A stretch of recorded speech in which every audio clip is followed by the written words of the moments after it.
All right, Jamie or Jay, who I think that you prefer to be called. I'm really excited to chat with you today. I want you to know that before we start this conversation, that there are very few people that I run into who just have like something special about them.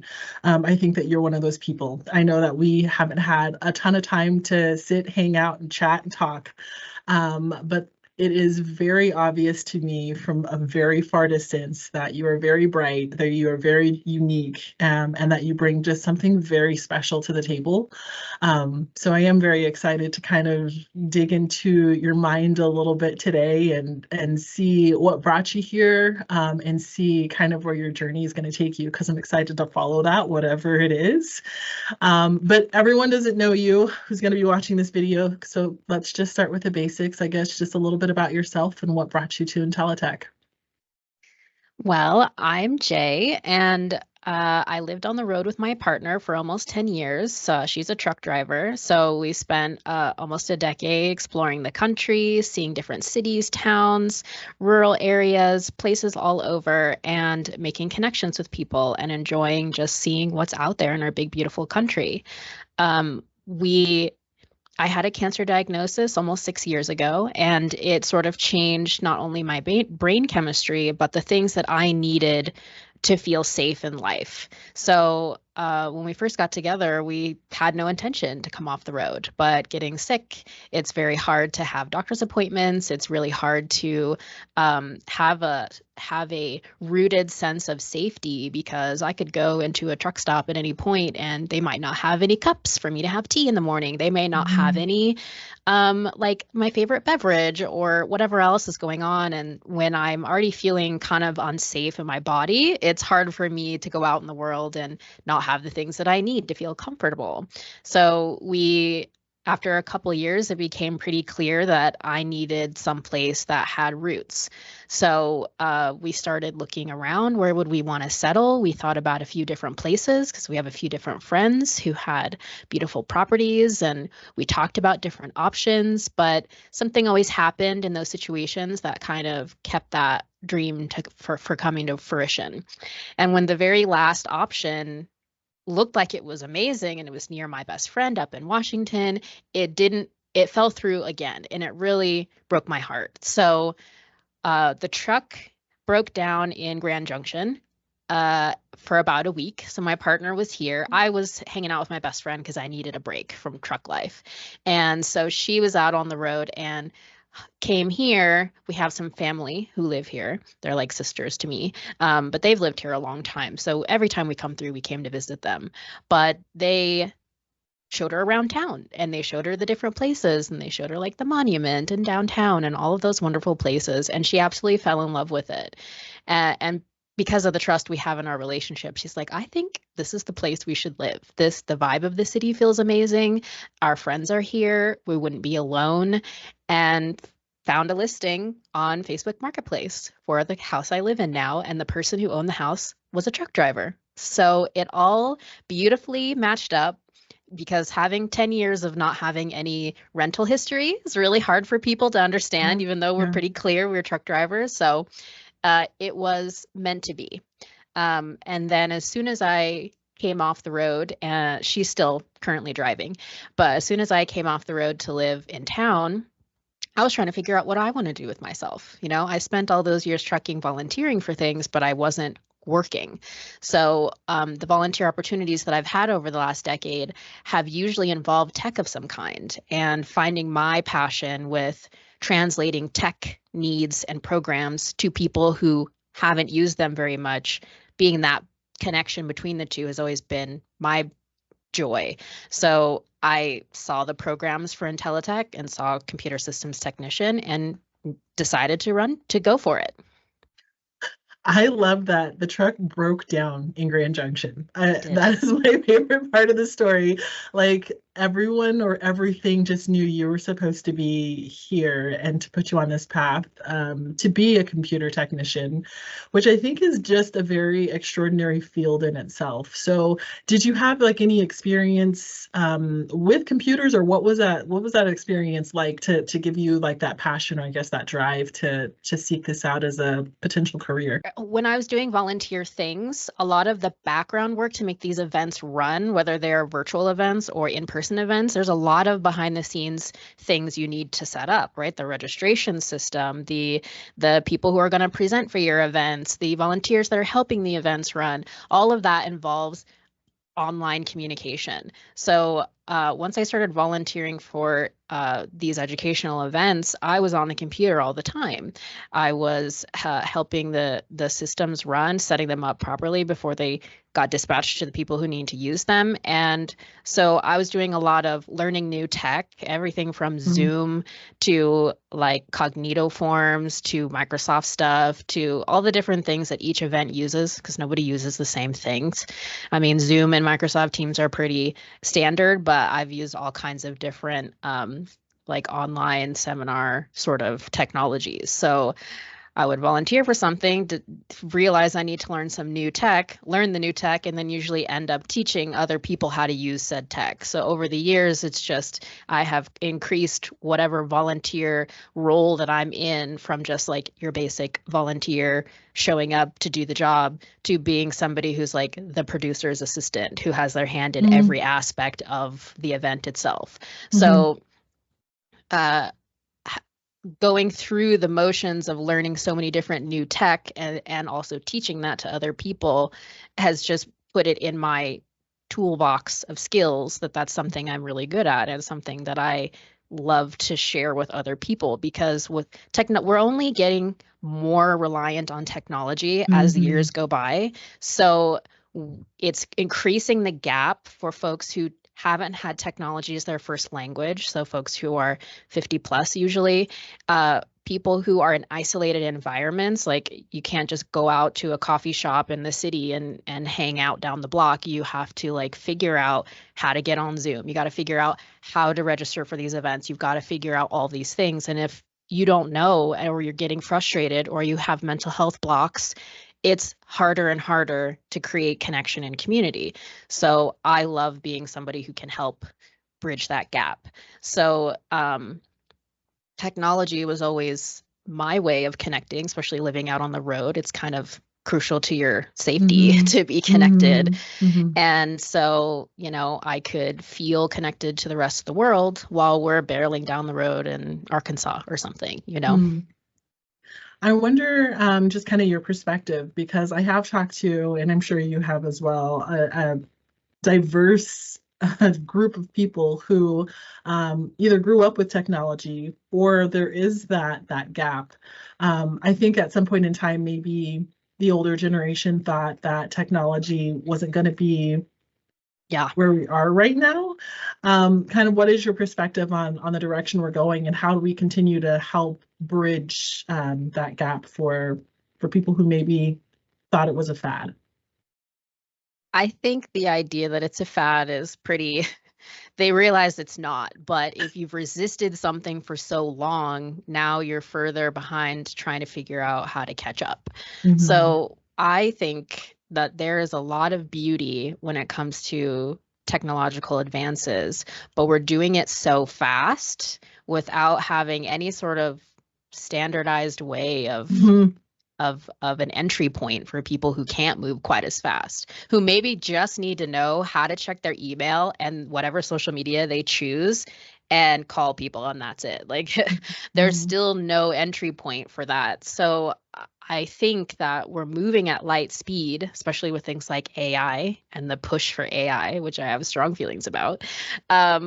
It's really complex to try to figure out how do we even bridge that gap. But all we can do is try to offer skills we have, and the other side of folks, the people who aren't technologically savvy, say, I need help. You know, you can't always get people to say, I need X, Y, and Z. Sometimes they're just going to keep on resisting forever until they literally come to the point where they can't do their banking, they can't do critical life things without touching technology.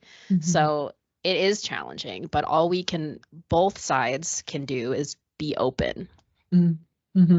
I want to bounce back because I heard you say you have strong feelings about AI. And so I'd like to peel back the curtain on that a little. What do you mean? What strong feelings? For, against? Go in the Well, right direction, wrong it's not direction? something we can cover in the next 10 minutes, but That's fair.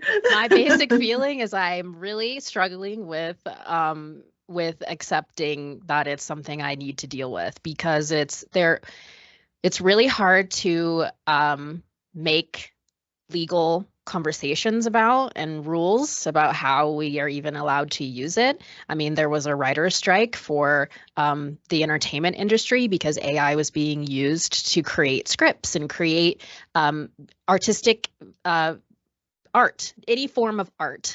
So Mm, AI is like technically stealing people's images to recreate different forms of art. There's those AI filters where you're like, oh, I want a fantasy version of me. Well, you're using other people's hard work to create that mm, AI image. So I don't like AI for that reason. I also don't like the fact that every app I've been using lately has been like, oh my God, here's an AI assistant. Here's an AI search bar. Here's an AI. And I'm like, I don't want your AI thing. I want to use my own brain yes. to put my information out there and get the information that I want out of it. But like Facebook, for example, your search bar is now AI. You have Mm, no option but to use an AI search bar, and that bothers me. I don't like being forced to use things that I mm, don't know the power of. I don't mm, know what's behind it. I don't know what they're using with whatever I put into that. It's that bothers me. So, mm, but AI can be used for wonderful things. Like mm, AI can be used for medical devices. If you have different bionic pieces of you, your pacemaker, there's all kinds of devices that can use AI. So very good things can be used for and with AI. However, mm. we as humans don't do great at taking a I very agree with good you. thing and only keeping it as a good thing. So I have it's really hard to manage the artists in the world who are trying to just make a living. It's already hard enough. And Mm, as an artist, I feel that strongly. But also, it is creating a further rift between communicating with a human and having human interactions, and mhm. then our reliance on technology and AI. I mean, we already have rules at school. You can't use ChatGPT, which is a version of AI, and that was a new rule created while I have been here. So AI is Mhm. moving so fast, and we have no way to slow its pace. Mm. I agree with you. It's funny, when I first heard about it, I was excited. I was just like, oh, look at all these cool things that it can do, because there's a It's lot very of cool cool. things. And then I realized, like, I feel like I'm a creative person. I feel like I can use my brain a little bit more. And I feel like I've just been relying a little bit too much on that. So kind of just had to take a step back. I feel very similarly to the way that you do. Like, where are you getting the images from in the first place? But obviously, it's just scouring whatever's out there already. Mhm. To answer these pretend filters or questions or desires that we have. So, interesting insight. I think that's important to have those conversations because it is moving quickly. I do want to switch gears, kind of back to your education. You've gone through the program here with flying colors. I don't know if it's been as easy for you as it seems like it's been from you for a distance.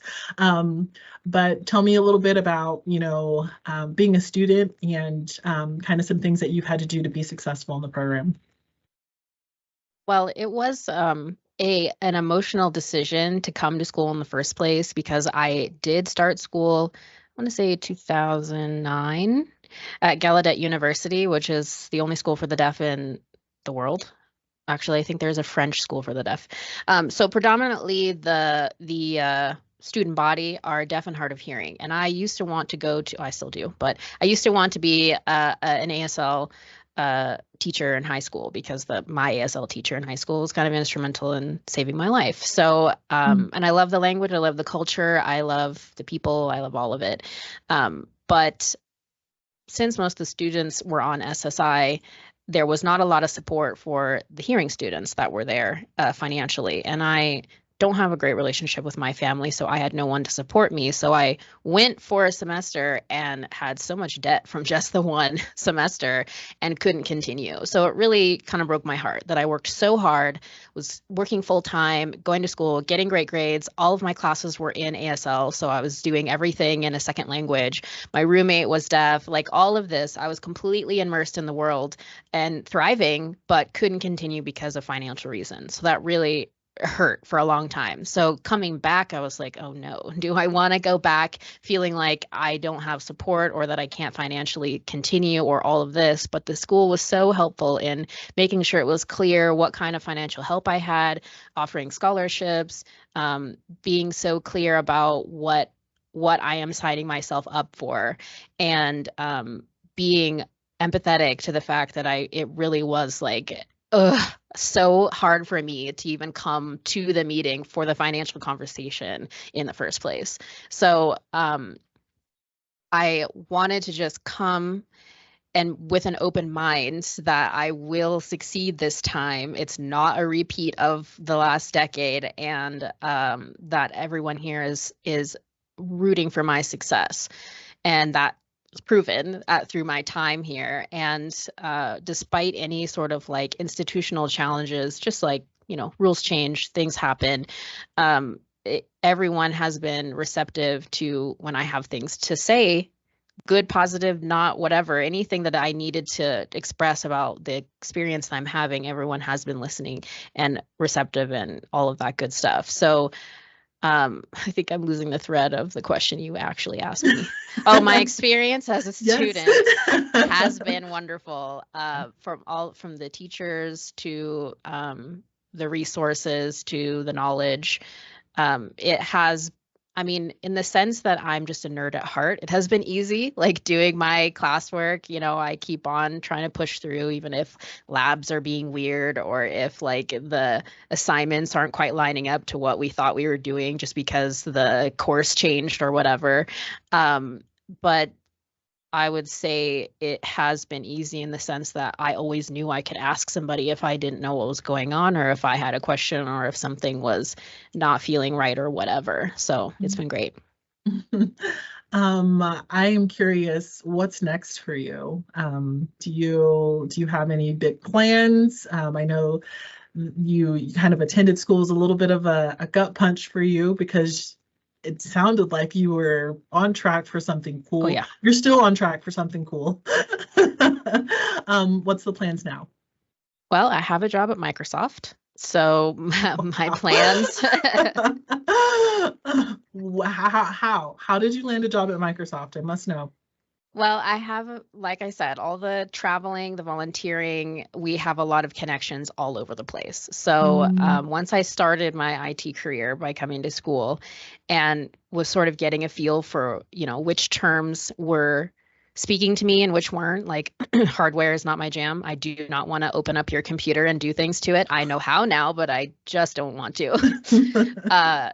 Software was great, all the server stuff, but it's the Security Plus, which is my last term that I'm in right now, has felt the most clear to me. Being able to help people keep their data secure, whether that's an individual person to a full-on company like Microsoft. So what I do at Microsoft, oh, sorry, you asked how I got the job. So I basically put out a call on Facebook. Who works in IT? I want to talk to you. What do you do?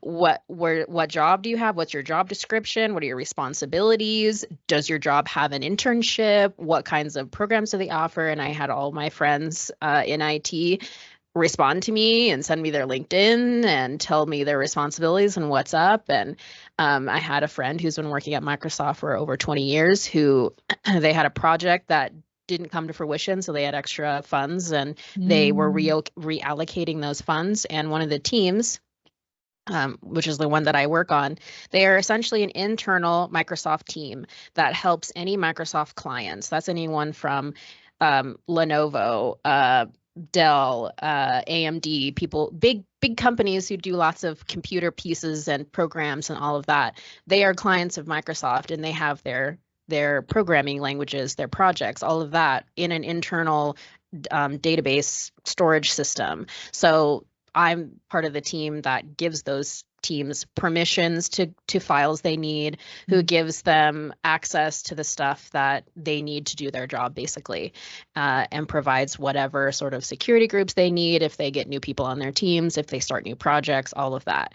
So I'm working in security for Microsoft, and loving that I get to work from home, loving that it is great pay, loving that my team is really focused on work-life balance. If you need to go to the doctor, if you need to do whatever else in your day, as long as you're communicating that and you're getting your work done, they don't care how you manage your life. So it's really the perfect place for me to like be able to stay in this home that I love, creating roots, going to local events and taking care of myself by going to the doctor and stuff, all things I could not do while I lived on the road. So essentially networking is your friend. So the students that you work with, your teachers that you have, the places that you have worked or interested in working, network, network, network. I love that. And I know we're crunched for time here, so I'm just going to ask you one more question and we'll let you get on with your day. One, not a question. I'm requiring you to come back and teach for us after a few years. Everyone keeps saying that. Mandatory. But these conversations that I'm having with students, I'm calling it tricks of the trade. So I just kind of like to close out with kind of your advice to students as they're going through this program, your advice, how you think they can be successful. Going through this program. I think specifically for computer systems technician, because we're learning basically everything, from how the internet works, how your computer connects to servers around the world to like have your Google search come up with what you're looking for, to how to set up a full network for a major corporation. Do your best in all your terms.